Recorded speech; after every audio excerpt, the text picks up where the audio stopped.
Good afternoon everyone.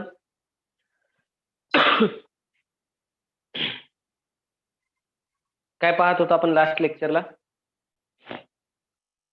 Okay, कुठे गेले रे बाकीचे? अजून जॉईन नाहीत होत आहे.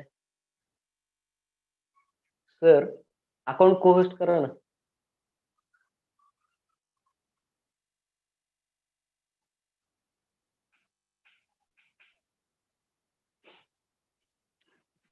काय पाहत होतो लास्ट लेक्चरला? व्हॅलेन्स बॉन्ड थेअरीचे आपण काय पाहत होतो? पॉस्ट्युलेट्स पाहत होतो, ज्या काही कॅरेक्टरिस्टिक्स होत्या. तर व्हॅलेन्स बॉन्ड थेअरीमध्ये आपल्याला काय काय सांगितलं? कोणते पॉस्ट्युलेट्स होते? टोटल 8 पॉस्ट्युलेट पाहिले आपण व्हॅलेन्स बॉन्ड थेअरीमध्ये. काय सांगितलं व्हॅलेन्स बॉन्ड थेअरीमध्ये? रिप्लाय मी. आठवतं का पहा, पॉस्ट्युलेट्स काय होते? What are the postulates of valence bond theory? Yes, covalent bond is formed. Covalent bond कधी तयार होतो? When covalent bond कधी तयार होतो? Yes, when two half filled orbitals of two atoms overlap. ज्यावेळी कधी हाफ फील्ड ऑर्बिटल एका ऍटमचं दुसऱ्या ऍटमच्या हाफ फील्ड म्हणजे ज्याच्यामध्ये अनपेअर्ड इलेक्ट्रॉन आहे, त्याला आपण हाफ फील्ड ऑर्बिटल म्हणणार. हे ओव्हरलॅप होत आहेत, त्यावेळी काय होतो? कोव्हॅलेंट बॉन्ड तयार होतो. ठीक आहे. आता ओव्हरलॅप होत असताना जेवढं ओव्हरलॅपिंग पोर्शन जास्त असेल, ओव्हरलॅपिंग एक्सटेंट जास्त असेल, जितक्या जास्त प्रमाणात ओव्हरलॅप होईल तेवढा स्ट्रॉंगर कोव्हॅलेंट बॉन्ड तयार होणार, तितकाच स्ट्रॉंगर कोव्हॅलेंट बॉन्ड तयार होणार आहे. अजून काय सांगितलं? कंडिशन मस्ट आहे. दोन ऑर्बिटल ओव्हरलॅप होत असताना त्याच्यामध्ये असणाऱ्या इलेक्ट्रॉनचे स्पिन कसे हवेत? अपोजिट स्पिन पाहिजे तरच ते ओव्हरलॅप होतील. अदरवाईज अपोजिट स्पिन नसेल, एक क्लॉकवाईज एक अँटी क्लॉकवाईज असेल तरच ते काय होतील? कंबाईन होतील. का तर त्यांची एनर्जी काय होते? कमी होते. म्हणजे ते एकमेकांना बॅलन्स करतात. अपोजिट स्पिन न्यूट्रलाइज होतात, त्यांचे स्पिन न्यूट्रल होतात असं म्हटलं जातं, किंवा स्पिन पेअर्ड होतात. त्यावेळी एनर्जी कमी होते, रिपल्सिव्ह फोर्सेस कमी होतात, एनर्जी कमी होते म्हणजे जो काही तयार होणारा मॉलिक्यूल आहे त्याला स्टॅबिलिटी येते. एनर्जी कमी, it is related with the stability higher असणार आहे. अजून काय सांगता येईल? येस, जेवढे काही according to valence bond theory जेवढे काही अनपेअर्ड इलेक्ट्रॉन्स असतील किंवा जेवढे काही हाफ फील्ड ऑर्बिटल असतील तेवढे कोव्हॅलेंट बॉन्ड तयार होतील. कोव्हॅलेंट बॉन्ड किती तयार होतील? जेवढे number of half filled orbital असतील किंवा नंबर ऑफ अनपेअर्ड इलेक्ट्रॉन असतील व्हॅलेन्स सेल मध्ये, तेवढे हाफ फील्ड ऑर्बिटल तयार होईल. नेक्स्ट, अजून काय सांगता येईल पहा. येस, व्हॅलेन्स सेल मध्ये असणारे पेअर्ड इलेक्ट्रॉन, व्हॅलेन्स सेल मध्ये जे पेअर्ड इलेक्ट्रॉन आहेत ते बॉन्डिंग मध्ये पार्टिसिपेट करत नाहीत. ते as a non bonding electron ते तिथे प्रेझेंट राहतात, नॉन बॉन्डिंग इलेक्ट्रॉन म्हणून. पण जर त्याच व्हॅलेन्स सेल मध्ये एखादं ऑर्बिटल एम्प्टी असेल तर इलेक्ट्रॉन पेअर्ड मधून अनपेअर्ड होतो आणि तो त्या एम्प्टी व्हॅकंट ऑर्बिटल मध्ये जातो. मग इलेक्ट्रॉनची संख्या परत वाढते आणि तेवढे कोव्हॅलेंट बॉन्ड करू शकतो. म्हणजे पेअर्ड इलेक्ट्रॉन कधी बॉन्डिंग मध्ये पार्टिसिपेट करेल? जर व्हॅकंट ऑर्बिटल प्रेझेंट असेल. पण कंडिशन काय आहे? ज्या ऑर्बिटल मधून इलेक्ट्रॉन दुसऱ्या ऑर्बिट मध्ये जाणार आहे, ऑर्बिटल मध्ये त्याची एनर्जी नियरली इक्वल पाहिजे किंवा सेम पाहिजे. एनर्जी मध्ये गॅप नकोय, जास्त गॅप असेल तर तेवढी एनर्जी तो आणणार कुठून? बरोबर ना? त्यामुळे तेवढी एनर्जी इझिली मिळणार नाहीये. आणि एक शेवटचा पॉईंट सांगितला होता मी. कोणता पॉईंट सांगितलेला? During the formation S orbital जे स्पेरिकल आहे ते कोणत्याही बाजूने ओव्हरलॅप होऊ शकतं. पहा, एस ऑर्बिटलचा शेप स्पेरिकल आहे. एस ऑर्बिटल कुठून कसंही ओव्हरलॅप होईल. म्हणजे एक एस आणि दुसरे एस ओव्हरलॅप झालं, या टाइप मध्ये होईल, या टाइप मध्ये होईल. एस ऑर्बिटल कसेही ओव्हरलॅप होतील, त्याला डायरेक्शनल नेचर नाहीये. स्पियर हा सगळ्या बाजूने सारखा असतो, त्यामुळे त्याला डायरेक्शन नसते. ठीक आहे. पण जर पी ऑर्बिटल ओव्हरलॅप होतंय दुसऱ्या पी बरोबर किंवा दुसऱ्या एस बरोबर, yes, in direction of x और वाय और झेड. जर पी ऑर्बिटल ओव्हरलॅप होतंय तर पी ऑर्बिटलचे शेप माहित आहेत आपल्याला. अलॉंग एक्स ऍक्सिस काय असतं? Along x axis px orbital असतं. अलॉंग वाय ऍक्सिस कोणतं ऑर्बिटल असतं? पीवाय ऑर्बिटल असतं. आणि अलॉंग झेड ऍक्सिस कोणतं ऑर्बिटल असतं? पी झेड ऑर्बिटल असतं. मग ह्या ऑर्बिटलला डायरेक्शन ऑलरेडी आहेत. मग ह्या ज्या वेळी ओव्हरलॅप होणार आहेत त्यावेळी पर्टिक्युलर एक्स वाय किंवा झेड ऍक्सिसच्या डायरेक्शन मध्ये काय होणार आहेत? ते ओव्हरलॅप होणार आहेत. समजा हे तिन्ही ऑर्बिटल आपण एकाच ऍटम मध्ये दाखवले. फॉर एक्झाम्पल पहा, हा एक्स ऍक्सिस आहे, हा वाय ऍक्सिस आहे आणि हा झेड ऍक्सिस आहे. This is the P X, this is the P Y and this is the P Z. बरोबर की नाही? X Y Z. P Y X, PX, PY आणि पीझेड ऑर्बिटल दाखवले आहेत. हे पीएक्स ऑर्बिटल आहे, पीवाय आहे आणि पीझेड ऑर्बिटल आहे. त्याचे लोब्स दाखवलेत. इथं या पोर्शन मध्ये, या लोब्स मध्ये इलेक्ट्रॉन सापडण्याची प्रोबॅबिलिटी ही मॅक्झिमम असते. त्याला आपण ऑर्बिटल म्हणतो. It is the 3 dimensional space around the nucleus. It is the 3 dimensional space around the nucleus where probability of finding electron is maximum. Probability of finding electron is maximum. त्याला आपण orbital म्हणत असतो. मग आता समजा या orbital मध्ये पण एक अनपेअर्ड इलेक्ट्रॉन आहे, याच्यामध्ये पण एक आहे आणि याच्यामध्ये पण एक आहे. जर ह्या तिन्ही इलेक्ट्रॉनने जर बॉन्ड करायचं असं जर ठरवलं, बॉन्डिंग मध्ये पार्टिसिपेट करायचं असं जर ठरवलं, किंवा ह्या तिन्हीचे जर बॉन्ड तयार झाले, फॉर एक्झाम्पल पहा, एखाद्या हायड्रोजनचं एक्झाम्पल घेऊयात आपण. हायड्रोजन मध्ये एस ऑर्बिटल असतं. इथे एक हायड्रोजन ओव्हरलॅप होईल, इथे एक हायड्रोजन ओव्हरलॅप होईल, इथे एक हायड्रोजनचं 1s1 ऑर्बिटल काय होणार आहे, एस ऑर्बिटल इथं ओव्हरलॅप होणार आहे. 3 कोव्हॅलेंट बॉन्ड बनवले. मग जर या ऍटमने समजा कोणताही ऍटम असेल हा, या ऍटमने आपण याला ए नाव देऊयात. या ए ऍटमने जर 3 बॉन्ड बनवले, तर एक बॉन्ड हा अलोंग एक्स ऍक्सिस असणार आहे, एक अलोंग वाय ऍक्सिस असणार आहे आणि एक हा अलोंग झेड ऍक्सिस असणार आहे. जर तुम्ही हे स्ट्रक्चर रोटेट केलं, हे स्ट्रक्चर जर तुम्ही रोटेट केलं, तर याच्यामधले बॉन्ड अँगल बदलत नाहीत. पहा, मी जर सांगतोय तुम्हाला, समजा ट्रायगोनल प्लेनार जॉमेट्री तयार झाली. आता हे जे आहे हे 2 डायमेन्शनल मध्ये मी दाखवतोय. मी जर तुम्हाला 3 डायमेन्शन मध्ये जर अशी कन्सेप्ट सांगितली की एखाद्या ऍटमने समजा असे 3 बॉन्ड तयार केले आहेत, असे 3 बॉन्ड तयार केले आहेत. एक एक्स ऍक्सिस आहे, एक वाय आहे आणि एक झेड आहे. ओके. जर हा बॉन्ड किंवा हा मॉलिक्यूल मी कसाही रोटेट केला, तर ह्याच्यामधला बॉन्ड अँगल चेंज होतोय का? ज्यावेळी हा बॉन्ड शिफ्ट होईल त्यावेळी बॉन्ड अँगल चेंज होणार आहे. पण मॉलिक्यूल कसाही रोटेट केला, हे बॉन्डचं जे नेचर आहे, बॉन्ड अँगल बदलत नाहीये.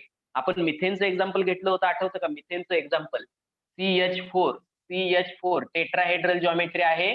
टेट्राहेड्रल जॉमेट्री आहे. प्रत्येक बॉन्ड अँगल हा 109 डिग्री 28 मिनिट आहे. याला घेऊन तुम्ही कसंही फिरवलं या मॉलिक्यूलला, कुठूनही पाहिलं तरी हे बॉन्ड अँगल बदलत नाही. बॉन्ड अँगल बदलत नाहीये. एखाद्या मॉलिक्यूलची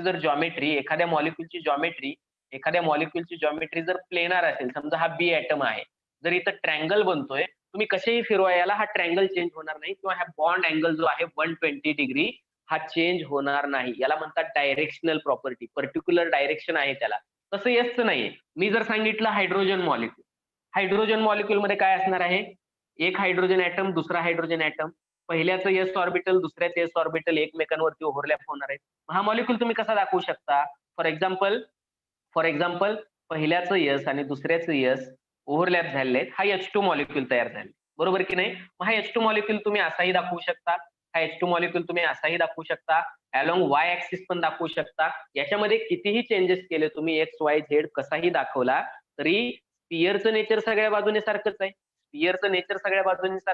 बॉल जो आहे तो सगळ्या बाजूने सारखा दिसणार आहे. पर्टिक्युलर तुम्ही त्याला एक डायरेक्शन सांगू शकत नाही. पण हे जे लोब्स आहेत पीचे, हे याला काय आहे? पर्टिक्युलर डायरेक्शन आहे. हे एकमेकांना परपेंडिक्युलर आहेत. तुम्हाला असाइन करावं लागेल, एकाला एक्स ऍक्सिस, एकाला वाय ऍक्सिस, एकाला Z axis.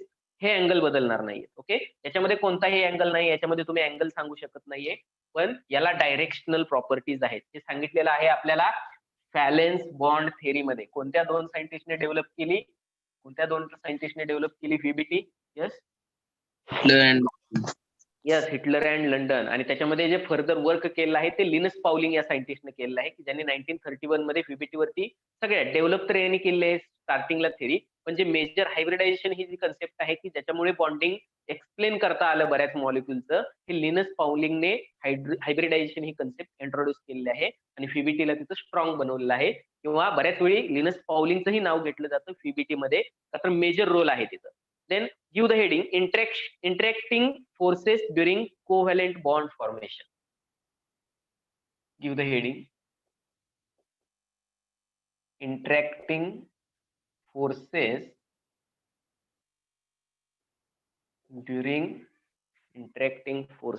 during covalent bond formation.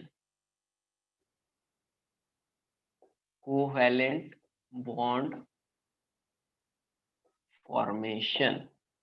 Bond तयार होत असताना कोणते फोर्सेस ऍक्टिव्ह मोडला असतील? तर इथं 2 टाईपचे फोर्सेस आहेत. कोणते फोर्सेस सांगितले मी तुम्हाला? अट्रॅक्टिव्ह फोर्सेस आणि रिपल्सिव्ह फोर्सेस. अट्रॅक्टिव्ह फोर्सेस आणि रिपल्सिव्ह फोर्सेस. ठीक आहे. तर अट्रॅक्टिव्ह फोर्सेस मध्ये जर ए आणि बी एकत्र येतोय, मॉलिक्यूल ए आणि मॉलिक्यूल बी एकत्र येत आहेत. ठीक आहे. यांच्यामध्ये कोव्हॅलेंट बॉन्ड तयार होणार आहे. तर अट्रॅक्टिव्ह फोर्सेस काय असतील? ए चं न्यूक्लियस बी च्या इलेक्ट्रॉनला अट्रॅक्ट करणार आहे आणि सिमिलरली बी चं न्यूक्लियस ए च्या इलेक्ट्रॉनला अट्रॅक्ट करणार आहे. So attractive nucleus of A, attractive forces कोणामध्ये असतील? Electron. Nucleus of A and electrons of B. त्याच्यानंतर न्यूक्लियस ऑफ बी आणि इलेक्ट्रॉन्स ऑफ ए A. याच्यामध्ये अट्रॅक्टिव्ह फोर्सेस असणार आहेत. बरोबर की नाही? रिपल्सिव्ह फोर्सेस कोणामध्ये असणार आहेत? रिपल्सिव्ह फोर्सेस ए चं न्यूक्लियस आणि बी चं न्यूक्लियस एकमेकाला रिपेल करतील. का तर पॉझिटिव्ह चार्ज आहे. ए चे इलेक्ट्रॉन आणि बी चे इलेक्ट्रॉन एकमेकाला काय करतील? काय करतील? रिपेल करतील. निगेटिव्ह चार्ज आहे. So two nucleus of A and B म्हणू शकता. Nucleus of A and nucleus of B. Nucleus of A and nucleus of B आणि इलेक्ट्रॉन्स ऑफ ए आणि इलेक्ट्रॉन्स ऑफ बी याच्यामध्ये रिपल्सिव्ह फोर्सेस असणार आहे. ओके. तर या दोन्ही फोर्सेसला कलेक्टिव्हली आपण अट्रॅक्टिव्ह फोर्सेस म्हणणार आहे. या दोन्ही फोर्सेसला आपण कलेक्टिव्हली काय म्हणणार आहे? कलेक्टिव्हली आपण त्याला रिपल्सिव्ह फोर्सेस म्हणणार आहे. आता हे फोर्सेसचं काय नेचर असतं बघा. फोर्सेसचं काय नेचर राहतं? ज्या स्टेपला किंवा ज्या डिस्टन्सला, ज्या इक्विलिब्रियम डिस्टन्स म्हणतो आपण त्याला, समजा ए इथं आहे आणि बी इथं आहे, खूप दूर आहेत हे एकमेकांपासून, खूप डिस्टन्स आहे. ओके. तर याच्यामध्ये बॉन्ड होणारच नाहीये, इन्फिनिटी डिस्टन्सला आहे, तर याला आपण फ्री स्टेट म्हणतो. हे फ्री स्टेटला आहे.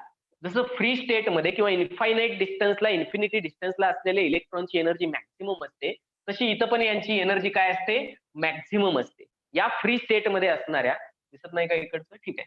या फ्री स्टेटमध्ये असणाऱ्या ऍटम्सची एनर्जी जी आहे ही मॅक्सिमम असते. ही एनर्जी काय असते? मॅक्सिमम. आणि आर्बिटरीली किंवा न्यूमेरिकल व्हॅल्यू मध्ये याला आपण झिरो कन्सिडर करतो, झिरो एनर्जी कन्सिडर करतो. जसं की इलेक्ट्रॉन झिरो इन्फिनिटी लेवलला किंवा फ्री स्टेटला आहे, त्याचं ज्यावेळी बॉन्डिंग होईल, तो ज्यावेळी ऑर्बिटमध्ये येईल, एखाद्या न्यूक्लियसच्या इन्फ्लुएन्स मध्ये येईल, त्यावेळी ती एनर्जी कमी होणार आहे. झिरो पेक्षा कमी होणार आहे म्हणजे ती कुठे जाणार आहे? मायनस मध्ये जाणार आहे. तसं सेम आहे ऍटमचं पण. ज्यावेळी ऍटम बॉन्डेड फॉर्म मध्ये असतील किंवा बॉन्ड तयार करतील, एकमेकांच्या इन्फ्लुएन्स मध्ये असतील, त्यावेळी त्यांची एनर्जी कमी होते. एनर्जी काय कमी होते? एनर्जी काय होते? कमी होते. एनर्जी कमी होते म्हणजे त्यांची स्टॅबिलिटी काय होते? एनर्जी कमी होते म्हणजे स्टॅबिलिटी वाढते. एनर्जी कमी होते म्हणजे त्यांची स्टॅबिलिटी वाढते आणि मोर स्टेबल नेचरकडे ते काय करतात? रन करत असतात नेहमी. रिएक्टंट पेक्षा प्रोडक्ट हे जास्त स्टेबल असतात म्हणून सांगितलंय मी. मग आता इथं काय होतं पहा. जर हे ए आणि बी खूपच जवळ आले, तर इथं काय होणार आहे? खूप जवळ आल्यामुळे याचे इलेक्ट्रॉन, याचं न्यूक्लियस रिपल्सिव्ह फोर्सेस वाढणार आहेत. रिपल्सिव्ह फोर्सेस जर वाढले, रिपल्सिव्ह फोर्सेस वाढतायत म्हणजे सिस्टीम मधली एनर्जी वाढते. रिपल्सिव्ह फोर्सेस वाढतायत म्हणजेच काय होतंय? या सिस्टीम मधली एनर्जी वाढते. एनर्जी वाढते म्हणजे स्टॅबिलिटी काय झाली? कमी झाली. ओके. खूप दूर गेले तर अट्रॅक्टिव्ह फोर्सेस तिथं काय होत आहेत? कमी होत आहेत. अट्रॅक्टिव्ह फोर्सेस ज्यावेळी कमी होतील, त्यावेळी एनर्जी पण काय होते? त्यावेळी एनर्जी याची वाढत असते. एनर्जी काय होते? वाढत असते. अट्रॅक्टिव्ह फोर्सेस उलटा आहे. रिपल्सिव्ह फोर्सेस वाढले, एनर्जी वाढते. अट्रॅक्टिव्ह फोर्सेस कमी झाले, एनर्जी वाढते. किंवा जर अट्रॅक्टिव्ह फोर्सेस वाढले म्हटलं आपण, दूर आहेत, जवळ आले, अट्रॅक्टिव्ह फोर्सेस जर वाढले तर एनर्जी कमी होते. अट्रॅक्टिव्ह फोर्सेस वाढले तर सिस्टीमची एनर्जी कमी होते. एनर्जी कमी होते म्हणजे स्टॅबिलिटी काय होते? तिथं स्टॅबिलिटी वाढते. मग रिपल्सिव्ह फोर्सेस आपल्याला मिनिमम पाहिजेत, अट्रॅक्टिव्ह फोर्सेस आपल्याला मॅक्झिमम पाहिजे. बरोबर की नाही? का तर स्टॅबिलिटी आपल्याला वाढवायची आहे. जास्त क्लोज आले, रिपल्सिव्ह फोर्सेस वाढतायत. जास्त दूर गेले, अट्रॅक्टिव्ह फोर्सेस कमी होत आहेत. मग एक असं इक्विलिब्रियम डिस्टन्स असतं ए आणि बी मध्ये. एक इक्विलिब्रियम डिस्टन्स असतं की त्या डिस्टन्सला स्टॅबिलिटी हायर असते. याचा जर तुम्ही ग्राफ काढला, जितके जास्त जवळ येत आहेत तितकी एनर्जी जास्त असते. एका इक्विलिब्रियम डिस्टन्सला त्याची एनर्जी काय होते? एकदम मिनिमम होते. याला इक्विलिब्रियम डिस्टन्स म्हणतो आपण. इकडे जर मी एक्स ऍक्सिस वरती, इकडे जर मी काय करतोय पहा, इकडे जर मी एक्स ऍक्सिस वरती डिस्टन्स घेतोय, डिस्टन्स बिटवीन काही असेल ते पिकोमीटर मध्ये असेल किंवा नॅनोमीटर मध्ये असेल किंवा एंगस्ट्रॉम युनिट मध्ये असेल, एक्सप्रेस करू शकता तुम्ही. आणि इकडे जर मी सिस्टीमची एनर्जी घेतोय, तर जितकं कमी डिस्टन्स असेल एनर्जी जास्त असणार आहे. जसं जसं थोडे दूर जातील किंवा तुम्ही इकडून कन्सिडर करताय खूप दुरून फ्री स्टेट मध्ये त्यांची एनर्जी आहे, जसे जसे जवळ येतील अट्रॅक्टिव्ह फोर्स वाढतोय. अट्रॅक्टिव्ह फोर्स वाढलं का एनर्जी कमी होते, अट्रॅक्टिव्ह फोर्स वाढलं का एनर्जी कमी होते, स्टॅबिलिटी वाढते. त्याला इक्विलिब्रियम स्टेट म्हणतो आपण. इक्विलिब्रियम स्टेट किंवा इक्विलिब्रियम डिस्टन्स म्हणू शकतो आपण याला. इक्विलिब्रियम डिस्टन्स हेच बॉन्ड डिस्टन्स असतं. ओके, पण या बॉन्ड डिस्टन्स पेक्षा जर तुम्ही जवळ घेता या ऍटमला तर रिपल्सिव्ह फोर्स हायली वाढतात, एकदम शार्पली वाढतात. आणि रिपल्सिव्ह फोर्स वाढल्यामुळं एनर्जी पण सिस्टीमची वाढते, म्हणजे स्टॅबिलिटी कमी होते, ऍटम स्टेबल राहू शकत नाही. बॉन्ड हा या डिस्टन्सला बनतो. बॉन्ड हा या डिस्टन्सला बनतो. So we can say the balance between attractive and repulsive forces decide whether bond will be form or not. ह्याच्यात काय बॅलन्स आहे हा डिसाइड करतो की बॉन्ड तयार होणार आहे किंवा नाही होणार. So we can write down the balance between the balance between attractive forces, the balance between attractive forces and repulsive forces decides whether bond will be formed or not. Bond तयार होईल किंवा नाही होईल हे सगळे याच्या बॅलन्स वरती depend आहे.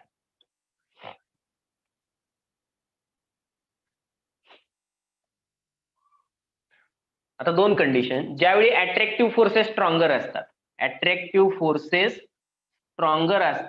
रिपल्सिव्ह फोर्सेस पेक्षा.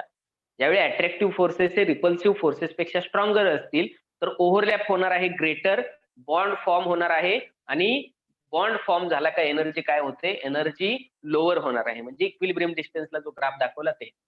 So fan attractive forces are stronger than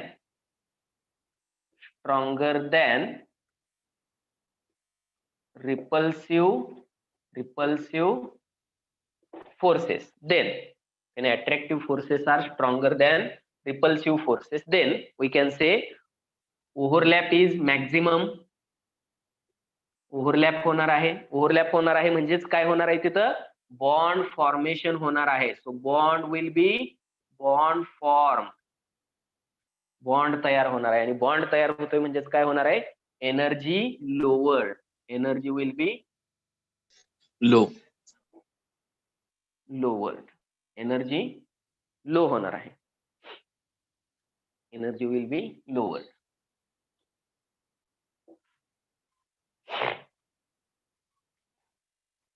For example, take a formation of hydrogen molecule. Simple molecule. Hydrogen मॉलिक्यूलचे एक्झाम्पल घेऊ शकतो आपण. पहा, हायड्रोजन आहे म्हणजे काय, पहिला हायड्रोजनचा ऍटम दुसरा हायड्रोजनचा ऍटम एकत्र येत आहे. पहिला हायड्रोजनचा ऍटम दुसरा हायड्रोजनचा ऍटम. समजा हे खूप डिस्टन्सला आहे, खूप लांब आहेत, तर याच्यामध्ये काहीच इंटरॅक्शन नाहीये. सो नो इंटरॅक्शन, कोणतीच इंटरॅक्शन नाहीये. हे खूप लांब आहेत एकमेकांपासून. फोर्स खूप शॉर्टर डिस्टन्सला हे फोर्स एक्झर्ट होतं. हे जे न्यूक्लिअर फोर्सेस आहे, अट्रॅक्टिव्ह फोर्सेस असतील किंवा रिपल्सिव्ह फोर्सेस, याच्यासाठी डिस्टन्स खूप शॉर्टर लागतं का तर ऍटमची साईज तेवढी छोटी आहे. ओके, खूप दूर असतील तर इंटरॅक्शन असणार नाही. ओके, काहीच इंटरॅक्शन नसणार आहे. Okay, then the energy of system is the sum of. Okay, पण ज्यावेळी हे जवळ येतील, ज्यावेळी हे याला फ्री स्टेट म्हणतो आपण, no interaction free state. Okay, free state मध्ये एनर्जी मॅक्सिमम असते. ज्यावेळी हे जवळ येतील त्यावेळी ह्या एकमेकांचे ऑर्बिटल काय होणार आहे, एकमेकांचे ऑर्बिटल हे ओव्हरलॅप होणार आहेत. ऑर्बिटल जर ओव्हरलॅप झाले तर ऑर्बिटलचा ओव्हरलॅप आपण दाखवू शकतो H and H, it becomes H2 molecule. Okay, आणि ओव्हरलॅप झाल्यामुळे आपण काय म्हणतो इथे अट्रॅक्टिव्ह फोर्सेस स्ट्रॉंगर आहेत, रिपल्सिव्ह फोर्सेस मिनिमम आहेत, ओव्हरलॅप जास्त प्रमाणात होतोय, बॉन्ड तयार होतोय, म्हणजे एनर्जी काय, energy will be lowered. Energy काय होणार आहे इथं लोअर होणार आहे. So energy of system is the sum of potential energy. Energy जी आहे सिस्टीम मधली, की ह्या दोन ऍटमच्या किंवा जे काही पोटेन्शियल एनर्जी आहेत, अट्रॅक्टिव्ह फोर्सेस, रिपल्सिव्ह फोर्सेस, त्याला आपण पोटेन्शियल एनर्जी म्हणतो ऍटमची, तर याचे सम जे आहे, ओके, ती सम म्हणणार आहे. आणि आर्बिटरीली जे आपण घेतो एनर्जी फ्री स्टेटला एनर्जी झिरो असते. फ्री स्टेट आहे म्हणजे energy equal to zero. Energy zero आहे असं कन्सिडर केलं जातं त्याला. इथं एनर्जी लोअर होते म्हणजे ही एनर्जी आपल्याला काहीतरी निगेटिव्ह व्हॅल्यू मध्ये मिळणार आहे. ओके, सो रिपल्सिव्ह फोर्सेस असेल तर एनर्जी वाढणार आहे. रिपल्सिव्ह फोर्सेस जर असतील, energy will be increases. So you can say repulsive forces increase the energy. Repulsive forces, write down this, increase the energy, and attractive forces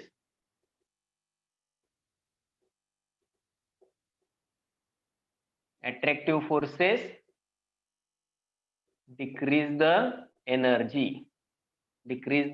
energy of system म्हणजेच molecule. इथं काय होतंय, या केसमध्ये H2 मॉलिक्यूल मध्ये कोण जास्त स्ट्रॉंगर आहे, अट्रॅक्टिव्ह फोर्स जास्त स्ट्रॉंगर आहे, त्यामुळे एनर्जी लोअर होते. हे डिक्रीज जास्त करतं एनर्जी. रिपल्सिव्ह फोर्स पेक्षा अट्रॅक्टिव्ह फोर्स स्ट्रॉंग असल्यामुळे एनर्जी डिक्रीज होते, आणि एनर्जी डिक्रीज झाल्यामुळे याचा बॉन्ड फॉर्मेशन होते according to valence bond theory. It is clear? Reply me, समजतंय का कीर्तन ऐकल्यासारखं वाटतंय? समजतंय? Yes sir. कळतंय का? It is related to the energy. लक्षात काय ठेवणार? व्हिडिओ ब्लर होतोय का रे सुरेश? Yes, sir. आता दिसतोय व्यवस्थित? व्हिडिओ Yes, दिसतोय? yes. Yes, sir. Network issue येत राहतात अधूनमधून, थोडा वेळ थांबले की आपोआप क्लिअर होतं. ओके, आता ओव्हरलॅप विषयी पाहूयात आपण. ओव्हरलॅप कोणत्या टाईपचे होतात? What are the types of overlap? So give the heading. Overlap of atomic orbitals. MCQ साठी आत्ताच्या पॉइंट मध्ये कोणते, आत्ताच्या जे काही आपण पाहिलं एनर्जी इंटरॅक्टिंग एनर्जी, त्याच्यामध्ये कोणते पॉइंट इम्पॉर्टंट आहेत सांगा जरा विचार करून मला. आता जे काही आपण पाहिलं 5-10 मिनिटांमध्ये, त्याच्यामधल्या कोणत्या पॉइंट वरती एमसीक्यू येऊ शकतो? एनर्जीच रिपल्सिव्ह आणि अट्रॅक्टिव्ह फोर्सेस सोबत रिलेशन. ठीक आहे. जर अट्रॅक्टिव्ह फोर्सेस स्ट्रॉंगर असतील तर एनर्जी काय होते? डिक्रीज होते. आणि जर रिपल्सिव्ह फोर्सेस स्ट्रॉंगर असतील तर एनर्जी काय होते? Increase. जर एनर्जी लोअर झाली तर स्टॅबिलिटी काय होते? Increase. ओके, मग बॉन्ड कधी फॉर्म होतो? रिपल्सिव्ह फोर्सेस स्ट्रॉंग असतील तर बॉन्ड फॉर्म होतो का अट्रॅक्टिव्ह फोर्सेस जास्त असतील, स्ट्रॉंग असतील तर बॉन्ड फॉर्म? Force जास्त असेल तर. अट्रॅक्टिव्ह फोर्सेस स्ट्रॉंगर असतील तर बॉन्ड फॉर्म होतो. हेच शिकायचं आहे याच्यामधून, बाकी काही नाहीये. याच्यावरतीच एमसीक्यू येऊ शकतो तुम्हाला. So give the heading, overlap of atomic orbital. Theoretical येणार का? यस, या लेसन वरती थेरोटिकल. येस थेरोटिकल येणार. आणि सर फोर्थ लेसन वर? फोर्थ लेसन मध्ये आहेत का प्रॉब्लेम? स्ट्रक्चर ऑफ सर ते काही ओके, तर ते प्रॉब्लेम येतील ना, थोडे छोटे प्रॉब्लेम असतील. एमसीक्यू मध्ये असेच प्रॉब्लेम येतात जे तुम्ही इझिली सॉल्व्ह करू शकता. थेअरीसाठी तर स्टडी करणं गरजेचंच आहे तुम्हाला. फक्त एमसीक्यू विचार करून नाही चालणार. थेअरीसाठी पूर्ण स्टेप वाईज पण तुम्हाला सॉल्व्ह करायला लागेल सगळं. हो सर. पॅटर्न मध्ये कोणते प्रॉब्लेम आहेत का प्रॉब्लेम? Yes, sir. मला वाटतं सर की ते कॉन्स्टंट व्हॅल्यूज नाहीत का त्याच्यामध्ये, त्याच्या रिलेटेड येणार ना. एमसीक्यू येऊ शकतात, कॉन्स्टंट विचारू शकतात. Redbox ठीक आहे ना, constant. आपण त्याचे रिडबर्ग कॉन्स्टंट वरती काय येऊ शकतो? क्वेश्चन येऊ शकतो. रिडबर्ग कॉन्स्टंटची व्हॅल्यू, ज्यूल मध्ये व्हॅल्यू किती आहे त्याची. आणि रिडबर्ग कॉन्स्टंट ज्यावेळी आपण सुरुवातीला घेतो त्यावेळी पर सेंटीमीटर घेतो. पर सेंटीमीटर मध्ये घेतो म्हणजे काय घेतो आपण? त्याचा वेव्ह नंबर घेतो. वेव्ह नंबरच्या फॉर्म मध्ये रिडबर्ग कॉन्स्टंट घेतो. आणि नंतर आपण काय घेतो? प्रॉब्लेम पाहिलेत आपण याच्यावर. Yes, sir. प्रॉब्लेम घेतलेले आहेत आपण लेक्चरला सॉल्व्ह करून. आणि ज्यावेळी वेव्ह नंबर मध्ये घेतो त्यावेळी पर सेंटीमीटर हे युनिट असतं. ज्यावेळी ज्यूल मध्ये घेतो किंवा त्याची व्हॅल्यू ज्यावेळी एनर्जीच्या फॉर्म मध्ये घेतो त्यावेळी ज्यूल हे त्याचं युनिट असतं. ओके, ओव्हरलॅप कोणत्या टाईपचे होऊ शकतात पहा ऑर्बिटल मध्ये. ओके, आपल्याला हे माहित आहे, greater the overlap according to VBT. व्हीबीटीच्या पॉस्ट्युलेट मध्ये आपण काय पाहिलं? Greater the overlap, Stronger the bond. yes, stronger is the bond. जेवढा ओव्हरलॅप जास्त असेल, एक्सटेंट ओव्हरलॅपचं एक्सटेंट जे आहे जितकं जास्त असेल तितका स्ट्रॉंग बॉन्ड असेल. ठीक आहे. मग हे आपल्याला कंपाऊंडचं नेचर सांगतं. म्हणजे एक्सटेंट ऑफ ओव्हरलॅप आहे, एक्सटेंट ऑफ ओव्हरलॅप हे कशावरती डिपेंड आहे? तर एक्सटेंट ऑफ ओव्हरलॅप वेगवेगळ्या ऑर्बिटलचा शेप, साईज, सिमेट्री, एनर्जी ह्या सगळ्या गोष्टी वेगवेगळ्या राहतात. ओके. मग एक्सटेंट ऑफ ओव्हरलॅप जे आहे हे शेप आणि साईज, ऑर्बिटलचा शेप आणि size, shape and size of orbital याच्यावरती काय आहे? डिपेंड आहे. याच्यावरती overlap depends, write down, depends upon, extent of overlap depends upon shape and size of orbitals.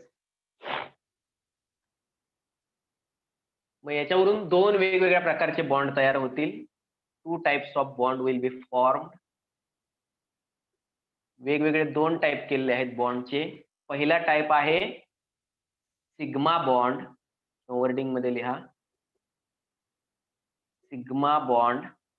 Sigma या ग्रीक लेटरने आपण याला रिप्रेझेंट करतो. आणि दुसरा टाइप फॉर्म होतोय पाय बॉन्ड. तर पाय बॉन्डला पाय या सिम्बॉलने आपण काय करत असतो? रिप्रेझेंट करत असतो. झालेत का हे बॉन्ड तुम्हाला 10th ला? झालेत? नो. नाही झाले.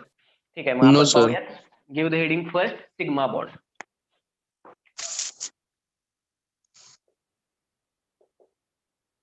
खूप सोपं आहे हे.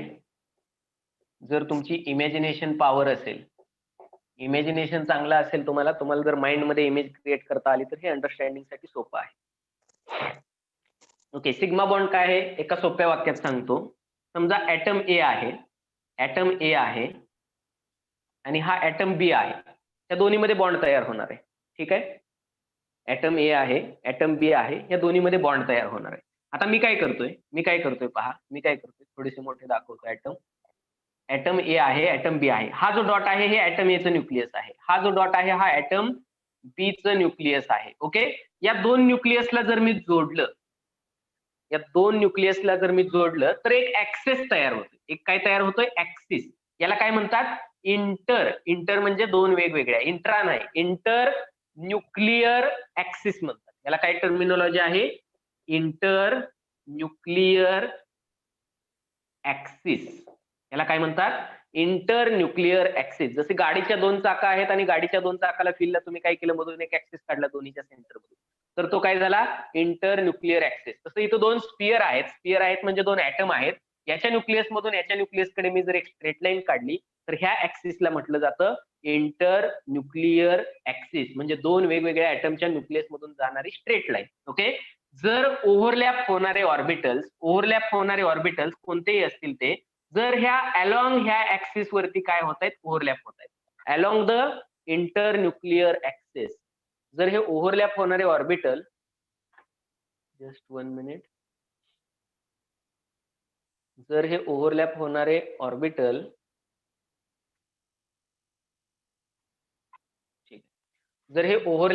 ऑर्बिटल, जर हे अलॉंग दिस ऍक्सिस, ह्या इंटर न्यूक्लियस ऍक्सिस वरती जर ओव्हरलॅपिंग होते, कसले ऑर्बिटल असतील, कोणते असतील, एस असेल, पी असेल, यांचा ओव्हरलॅप जर अलॉंग दिस ऍक्सिस होत असेल, along the inter nuclear axis, तर त्या टाइपला म्हणतात सिग्मा बॉन्ड. इझी आहे का, हार्ड आहे का, डिफिकल्ट आहे, काय आहे? Yes, are you getting the point? Reply me. समजतंय का सुरेश? No, sir. सुरेश काय सांगितलं? जर ओव्हरलॅप होणारं ऑर्बिटल, ओके, बॉन्ड तयार होतोय म्हणजे काय होणार आहे? According to valence bond theory, bond कधी तयार होतो? कोव्हॅलेंट बॉन्ड कधी तयार होतो? ज्यावेळी पहिल्या ऍटमचं एक ऑर्बिटल आणि दुसऱ्या ऍटमचं एक ऑर्बिटल एकमेकांवरती काय होतात? हाफ फील्ड ऑर्बिटल ओव्हरलॅप होतात. जर डायरेक्शन आपण कन्सिडर करतो याची, तर पहिल्या ऑर्बिटल, इंटरन्यूक्लियर ऍक्सिस कशाला म्हणतात समजलं? इंटरन्यूक्लियर ऍक्सिस Yes, कशाला sir. म्हणतात? Yes. दोन न्यूक्लियस मधून, 2 ऍटमच्या न्यूक्लियस मधून जे आपण स्ट्रेट लाईन काढतो त्याला इंटरन्यूक्लियर ऍक्सिस म्हणतात. ह्या ऍक्सिस वरती जर ओव्हरलॅप होत असेल ऑर्बिटल 3 डायमेन्शन मध्ये, लक्षात येतंय का? पहा, इथं एक ऍटम आहे, इथे एक ऍटम आहे, ही त्या 2 ऍटमच्या न्यूक्लियस मधून जाणारी स्ट्रेट लाईन आहे. जर ऑर्बिटलचा ओव्हरलॅप अलॉंग दिस इंटरन्यूक्लिअर ऍक्सिस होतोय, या ऍक्सिस वरती ओव्हरलॅप होतोय, तर आपण त्याला काय म्हणणार, सिग्मा बॉन्ड. त्याला आपण काय म्हणणार, सिग्मा बॉन्ड. आणि पाय बॉन्डचं पण सांगतो, जर ऍटम ए आहे, ऍटम बी आहे, ही जर इंटरन्यूक्लिअर ऍक्सिस आहे, ऑर्बिटलचा ओव्हरलॅप कुठेतरी इकडे होतोय किंवा इकडे होतोय, म्हणजे हा अलॉंग द ऍक्सिस होतोय का, नाही होत. ऑर्बिटल, याचं ऑर्बिटल आणि याचं ऑर्बिटल वरती ओव्हरलॅप होतोय, म्हणजे हे लॅटरली ओव्हरलॅपिंग आहे, ऍक्सिस वरती ओव्हरलॅपिंग होत नाहीये. तर अशा टाईपच्या बॉन्डला म्हटलं जातं पाय बॉन्ड. अशा टाईपच्या बॉन्डला काय म्हटलं जातं, पाय बॉन्ड. ओके, जर इंटरन्यूक्लिअर ऍक्सिस वरती जर ओव्हरलॅप असेल तर आपण त्याला काय म्हणणार, sigma bond. So we can say about the sigma bond. Okay, when the overlap of bonding orbitals, write down, when the overlap of bonding orbitals, पहिला ऍटम आणि दुसरा ऍटम याचे काही ऑर्बिटल्स एकमेकांवरती ओव्हरलॅप होतात. Okay, so bonding orbitals is along the internuclear axis, is along the internuclear axis.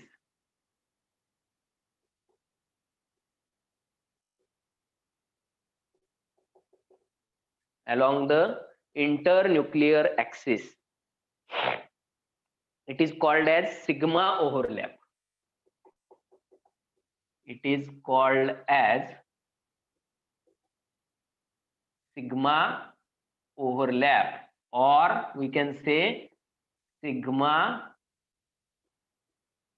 bond. Sigma overlap म्हणजे आपण त्याला काय म्हणतो, सिग्मा बॉन्ड, किंवा ते आपण या लेटरने पण दाखवू शकतो as a sigma bond.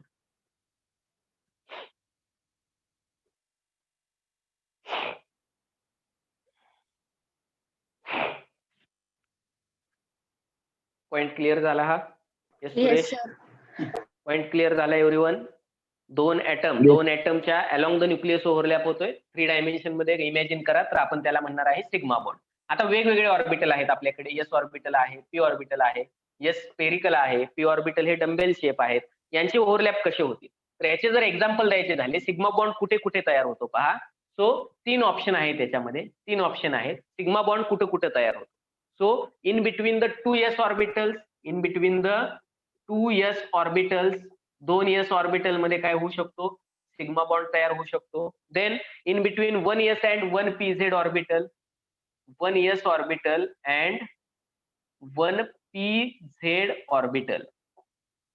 pz का म्हटलेलं आहे पहा, जर एकच बॉन्ड तयार करायचा असेल तर p मध्ये काय एकच अनपेअर्ड इलेक्ट्रॉन असेल तर px, py आणि pz, px, py आणि pz अशी ज्यावेळी कंडिशन असेल, म्हणजे व्हॅलेन्सी ज्यावेळी एकच असेल त्यावेळी हा ओव्हरलॅप होऊ शकतो 1s चा. ओके, म्हणजे pz ऑर्बिटल हे ऑर्बिटल पहिल्यांदा बॉन्ड तयार करतो.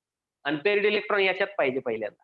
जर इकडे पण अनपेअर्ड इलेक्ट्रॉन आहे तर ऑलरेडी याने काय केलं असेल, हा बॉन्ड बनवला असेल, हा त्याच्यानंतर बॉन्ड बनवतो. म्हणजे आपण इकडून इलेक्ट्रॉन काउंट करतोय की बॉन्ड कुठून बनवतात.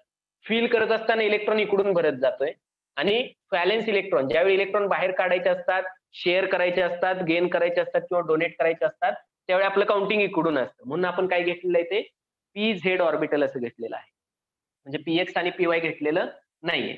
Okay, so 1s and 1pz orbital किंवा 2p orbital, 2p orbitals, 2p orbital मध्ये काय होतो, 2p ऑर्बिटल मध्ये सिग्मा बॉन्ड तयार होतो. बॉन्ड डी ऑर्बिटल मध्ये नाही होतो ना, डी ऑर्बिटल मध्ये पण होतो. डी ऑर्बिटलचे पण बॉन्ड काय असतात, डायरेक्शनल असतात. डी ऑर्बिटलचे बॉन्ड पण डायरेक्शनल असतात. पण व्हॅलेन्स बॉन्ड थिअरीने जे सिंपल एक्झाम्पल घेतले आहेत तेच आपल्या सिलेबसला आहे. सर आपल्याला फक्त एस आणि पी बॉन्ड आहे का ऑर्बिटल?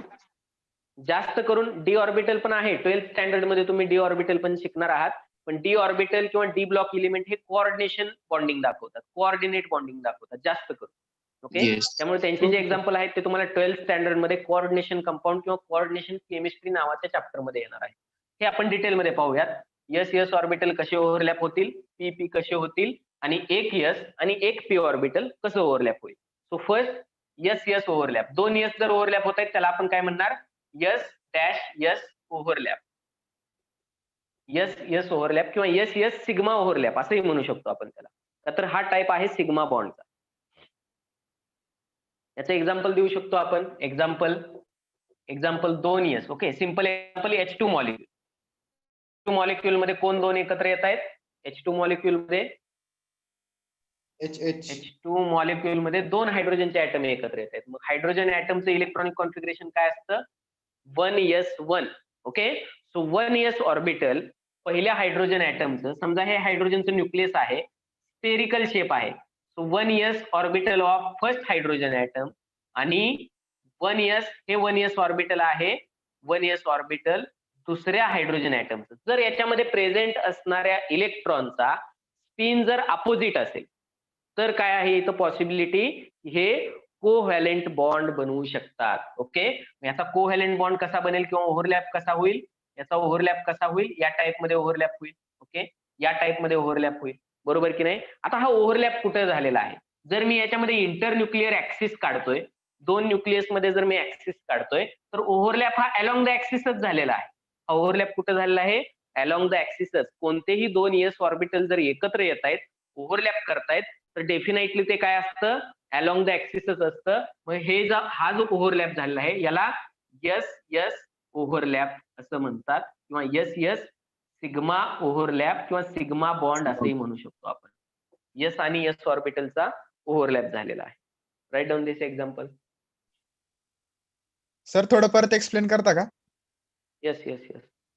सर ते कॉल आलता तर चुकून हे झालं. पहिल्या हायड्रोजनचं 1s ऑर्बिटल, दुसऱ्या हायड्रोजनचं 1s ऑर्बिटल, दोन्ही कसे असतील? स्पेरिकल असतील. ओके, मग हे ओव्हरलॅप कसे होतील? एकच वे आहे पॉसिबल, आपण दाखवू शकतो या पद्धतीने ओव्हरलॅप होतील. का तर स्पियर हा सगळ्या बाजूने सारखाच असतो. ओके, मग इथं जर या दोन न्यूक्लियस मध्ये जर आपण ऍक्सिस ड्रॉ केला, हा असेल इंटरन्यूक्लिअर ऍक्सिस. हा काय आहे? इंटरन्यूक्लिअर ऍक्सिस. आणि ह्या अलोंग द ऍक्सिसच हा ओव्हरलॅप झालाय. ओव्हरलॅप डार्क रिजनने दाखवलेला आहे आपण. ह्या ओव्हरलॅपला S ओव्हरलॅप म्हणतो. हा बॉन्ड कसा असेल? अलोंग द ऍक्सिस ओव्हरलॅपिंग झाल्यामुळे हा बॉन्ड असणार आहे सिग्मा बॉन्ड. सेकंड एक्झाम्पल घ्या, PP ओव्हरलॅप. ओके, एकदा हे घेतलंय तुम्ही लिहून. सेकंड एक्झाम्पल घ्या, PP ओव्हरलॅप.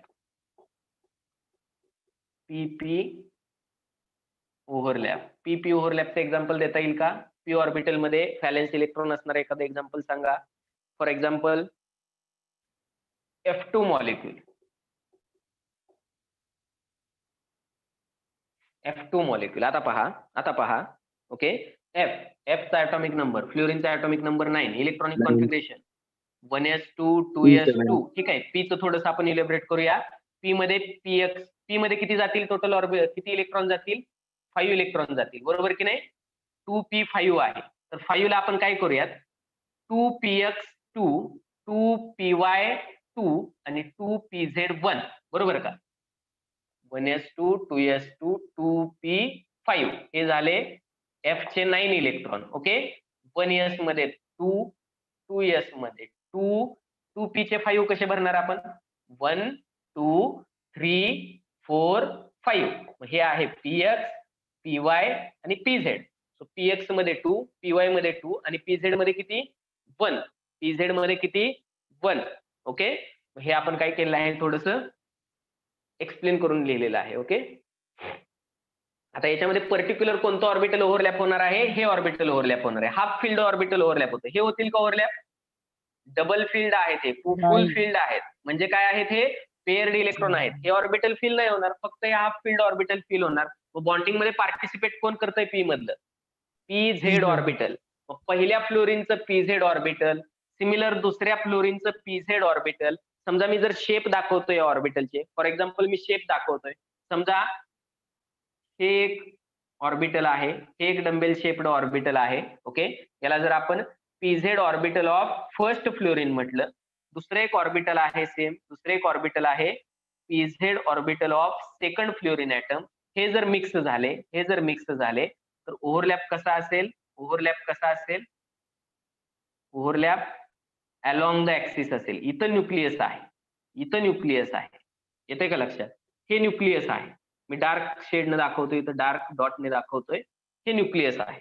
ओके, मग या न्यूक्लियसच्या मधून जर मी ऍक्सिस ड्रॉ केला तर अलोंग द ऍक्सिस इथं काय झालेलं आहे? ओव्हरलॅप झालंय. म्हणून याला आपण म्हणू शकतो PP sigma overlap. Axis along the axis झालेलं आहे म्हणून P P sigma overlap. Write down this. P P sigma overlap.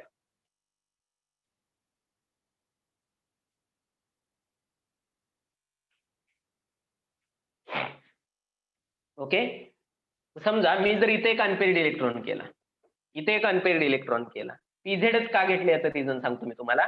जर असं इलेक्ट्रॉनिक कॉन्फिगरेशन असेल, ओके, तर आता पीवाय काय असणार आहे, पीवाय काय असणार आहे, पीझेड पहिल्यांदा कोव्हॅलेंट बॉन्ड बनवेल. मग पीवाय हे याला परपेंडिक्युलर असणार आहे. परपेंडिक्युलर म्हणजे एकतर असं असेल, फॉर एक्झाम्पल पहा, पीवाय म्हणजे काय असणार आहे, एकतर याला असं असेल, पुढच्या डायरेक्शनला परपेंडिक्युलर असेल इन दिस वे, या फ्रंट डायरेक्शनला किंवा बॅक डायरेक्शनला परपेंडिक्युलर असेल, किंवा असं असेल, ते उभं असेल, ओके, या टाइप मध्ये परपेंडिक्युलर असेल. ओके, मग हे अलॉंग द ऍक्सिस बॉन्ड बनवणं पॉसिबल आहे का, नाहीये. का तर पहिला बॉन्ड हा बनवेल. पहिला बॉन्ड जो बनतो तोच सिग्मा बॉन्ड बनतो. जो पहिला बॉन्ड बनतो तो सिग्मा बनतो. हा सेकंड नंबरला घेतोय आपण, कन्सिडर करतोय. तर सेकंड नंबरचा या इकडच्या ऍटम बरोबर बॉन्ड करू शकत नाही, हा दुसऱ्या ऍटम बरोबर बॉन्ड करू शकतो. त्यामुळं हा बॉन्ड हा अलॉंग द इंटरन्यूक्लिअर ऍक्सिस होणार नाही. ज्यावेळी कधी न्यूक्लिअर ऍक्सेस होईल त्यावेळी आपण त्याला काय कन्सिडर करतो, त्यावेळी आपण त्याला काय कन्सिडर करतो, ऍज अ सिग्मा बॉन्ड, आणि तो पीझेड आपण असं कन्सिडर करतो. आणि तिसरा टाइप आहे आपला एक एस आणि एक पी जर एकत्र आले, एक एस ऑर्बिटल आणि एक पी ऑर्बिटल जर एकत्र आले, write down type C S P overlap. त्याला एस पी ओव्हरलॅप म्हणतो. फॉर एक्झाम्पल HF मॉलिक्युल, एक हायड्रोजनचा असेल एस ऑर्बिटल, फ्लोरीनचा असेल P orbital. So HF molecule as a example. हायड्रोजनचे इलेक्ट्रॉनिक कॉन्फिगरेशन 1s1, फ्लोरीनचे इलेक्ट्रॉनिक कॉन्फिगरेशन आत्ताच लिहिलं 1s2, 2s2, 2x2, 2py2, 2pz1, 2pz1. याच्यामधले हे पेअर्ड ऑर्बिटल बॉन्डिंग मध्ये पार्टिसिपेट करतील का, नाही पार्टिसिपेट करणार. कोण पार्टिसिपेट करेल, अनपेअर्ड इलेक्ट्रॉन असणार ऑर्बिटल. या अनपेअर्ड इलेक्ट्रॉन 1s1 बरोबर 2pz1 हे काय होणार आहे, ओव्हरलॅप होणार आहे. मग मी जर एस ऑर्बिटल दाखवतोय, स्पेरिकल शेपच त्याचा स्पेरिकल आहे म्हणून हे 1s ऑर्बिटल आहे हायड्रोजन ऍटमचं. ओके, तर पी ऑर्बिटल जे आत्ताच आपण दाखवलं होतं, ओके, हे न्यूक्लियस असेल, तर हे पीझेड ऑर्बिटल आहे, 2pz ऑर्बिटल आहे, हे आहे फ्लोरीनचं. ज्यावेळी हे दोन ऑर्बिटल एकत्र येतील त्यावेळी काय होणार आहे, यांचा ओव्हरलॅप होणार आहे. आणि ज्यावेळी यांचा ओव्हरलॅप होणार आहे, हे जर एस ऑर्बिटल आहे तर हे काय असणार आहे, हे पी ऑर्बिटल असणार, 2p ऑर्बिटल असणार. इथं काय झालेलं आहे, ओव्हरलॅप झालेलं आहे. इथं ओव्हरलॅप्ड पोर्शन आहे. आणि जर मी या दोन न्यूक्लियस मधून जर एक ऍक्सेस ड्रॉ केला तर हे ओव्हरलॅप जे आहे ते अलॉंग द ऍक्सेस आहे, म्हणून आपण ह्याला काय म्हणणार, एस पी ओव्हरलॅप, किंवा याला आपण सिग्मा ओव्हरलॅप किंवा एसपी सिग्मा ओव्हरलॅप असंही म्हणू शकतो.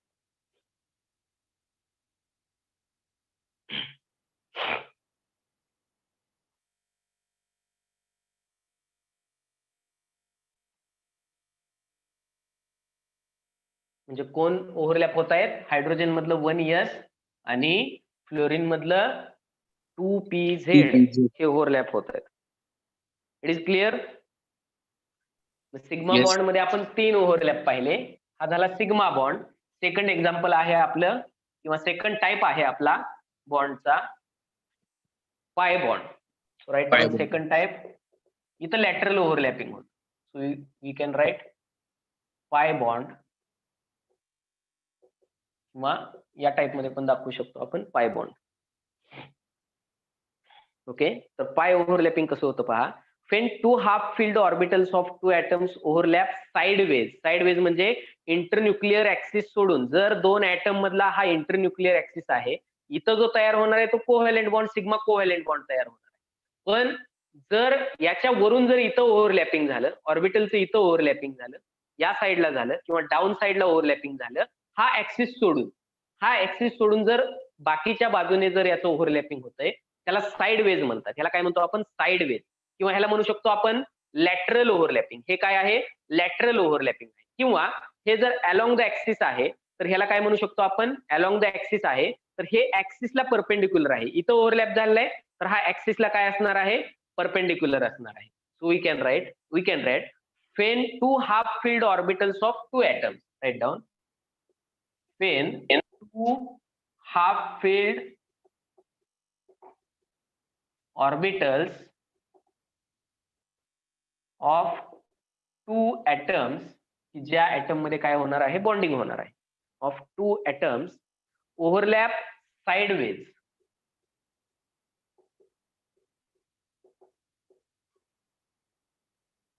त्यालाच आपण काय म्हणतो, लॅटरली किंवा लॅटरल ओव्हरलॅपिंग म्हणतात त्याला, lateral overlapping. It is called पाय overlap. It is called pi overlap, or it is called as pi bond. It is called as pi bond, and it is perpendicular to the internuclear axis, and it is perpendicular to the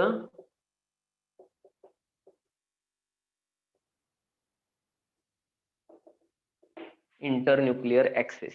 हे काय असणार आहे, internuclear ऍक्सिसला perpendicular असणार. Right down first this.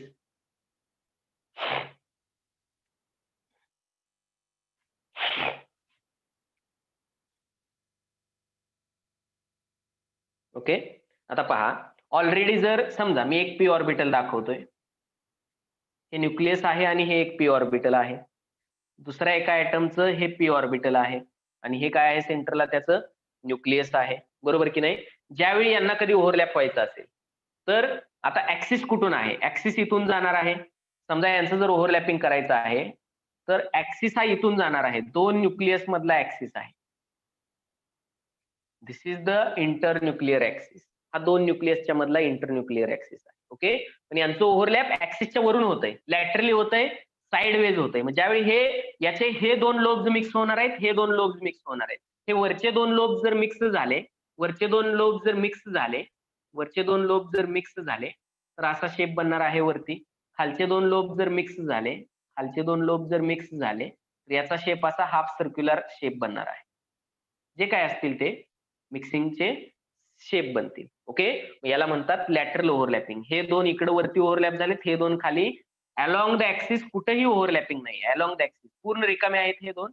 Along the axis, दोन्ही ऍक्सिसच्या मध्ये कुठेही overlapping portion नाहीये. हा ओव्हरलॅप्ड पोर्शन आहे, हा ओव्हरलॅप्ड पोर्शन आहे.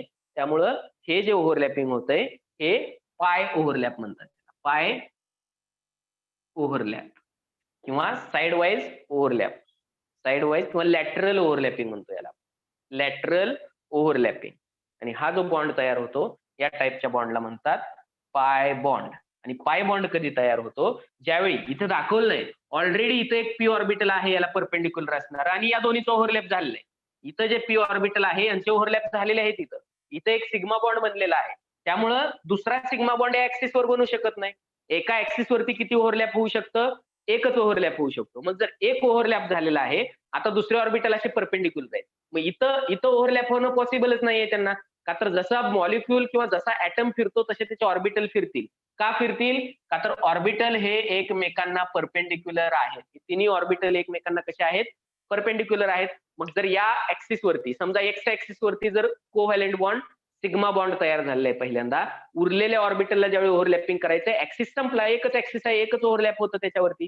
मग हे वरून किंवा खालून किंवा साइडून असे ओव्हरलॅप करतात, त्याला लॅटरल ओव्हरलॅपिंग म्हणतात. म्हणजे ऑलरेडी इथे एक बॉन्ड सिग्मा बॉन्ड बनतो, त्यावेळी दुसरा बॉन्ड काय बनतो, पाय बॉन्ड बनतो. ते आपण दाखवलं नाही, आपण फक्त लॅटरल ओव्हरलॅपिंग दाखवलेलं आहे. Okay, so this is all about the पाय ओव्हरलॅप ऑर पाय बॉन्डिंग. It is clear. मग ज्यावेळी कधी कार्बन कार्बन सिंगल बॉन्ड असतो त्यावेळी हा बॉन्ड सिग्मा असतो. पहिला बॉन्ड नेहमी सिग्मा असतो. पीझेड ऑर्बिटल एकत्र आलेले असतात आणि पीझेड ऑर्बिटल एकत्र येऊन काय बनलेलं असतं, हे पीझेड ऑर्बिटल एकत्र येऊन इंटरन्यूक्लियर ऍक्सिस वरती ओव्हरलॅपिंग झालेलं असतं, सिग्मा बॉन्ड बनलेला असतो. ज्यावेळी कधी कार्बन कार्बन डबल बॉन्ड तयार होतो त्यावेळी एक बॉन्ड त्यातला सिग्मा असतो जो पहिल्यांदा फॉर्म होतो आणि दुसरा बॉन्ड जो असतो ते काय असतो, तिथं पाय बॉन्ड असतो. का तर यानं लॅटरल ओव्हरलॅपिंग केलेलं असतं. आणि ज्यावेळी कधी एखाद्या किंवा कोणत्याही दोन ऍटम मध्ये तीन बॉन्ड असतात त्यावेळी एक न्यूक्लियस वरती तयार इंटरन्यूक्लियर ऍक्सिस वरती तयार झालेला सिग्मा बॉन्ड असतो. उरलेले दोन यांना ऑप्शनच नाहीये, हे लॅटरल ओव्हरलॅपिंग करतात आणि यांचा बॉन्ड काय बनतो, यांचा बॉन्ड हा पाय बॉन्ड बनतो. Yes Kaushal, any difficulty? No sir. ठीक आहे, समजलं हे? It is clear? समजतंय का? रिप्लाय करा. Yes, sir. Anjali, Aryan, Rishikesh, Kaushal, Nishant, Om, Prathamesh, Samiksha, Yes, sir. Suresh, everyone, Yes. Everyone getting this? Yes, sir. Yes, sir. ठीक आहे. ओके, मग सिग्मा बॉन्ड कधी तयार होतो आणि पाय बॉन्ड कधी तयार होतो? Sigma internucleus along the internuclear axes overlapping आहे सिग्मा बॉन्ड, लॅटरली ओव्हरलॅपिंग आहे pi bond. So these are the two types of covalent bonds. नंतर एक कन्सेप्ट डेव्हलप झालेली आहे जी लिनस पाउलिंगने डेव्हलप केली. So give the heading hybridisation.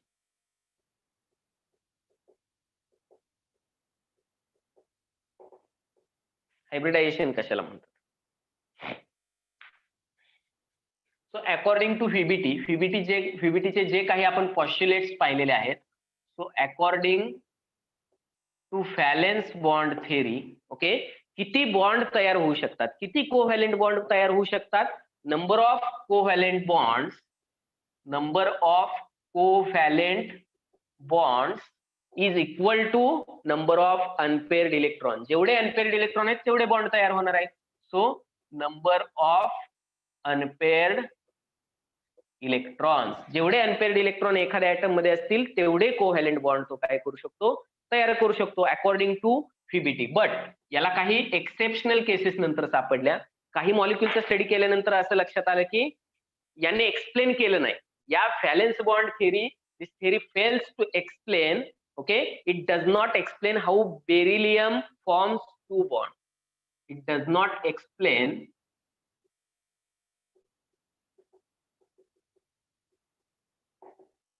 how beryllium atom forms two bonds in, example जर द्यायचं झालं BeCl2 किंवा BeH2. Okay, similarly how boron atom forms three bonds, example असेल BH3 किंवा BF3 घेऊ शकता तुम्ही H च्या ऐवजी. याच्यामध्ये बोरॉन 3 बॉन्ड कसा तयार करतोय. आणि हाऊ कार्बन फॉर्म्स 4 बॉन्ड्स और कार्बन हॅज 4 व्हॅलेन्सी, टेट्राव्हॅलेंट म्हणतात त्याला. ओके, इन CH4 किंवा CCl4 असे एक्झाम्पल देऊ शकता तुम्ही. इथं कार्बनची व्हॅलेन्सी 4 आहे.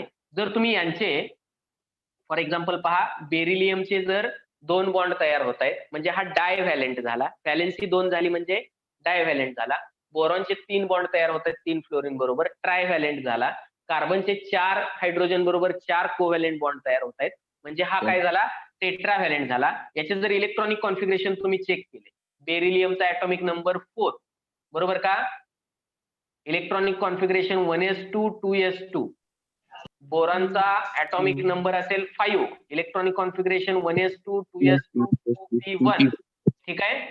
कार्बनचा ऍटॉमिक नंबर आहे 6, सो 1s2 2s2 2p2.